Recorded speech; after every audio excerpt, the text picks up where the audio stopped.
As I'm exposed to the idea of epigenetics being our genes changing the way they express themselves based off of the environment that we're in and in human life, the choices that we make, say maybe feeding into an addiction versus beating an addiction.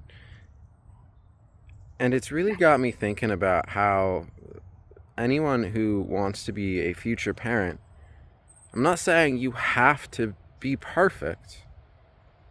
However, I think there's a lot of room to contemplate that the actions, the habits that you are taking up in your day to day life, the way your genes are expressing themselves due to your choices in your environment, is going to be passed down in your DNA to your future children. And so each time you turn to the bottle, each time you turn to the cigarette, each time you turn to all of these various addictions, I'm not saying don't,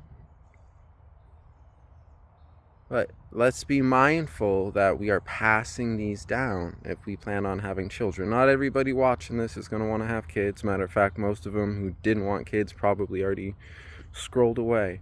However, if you at home are watching and you've been looking, I just want a reason to stop this.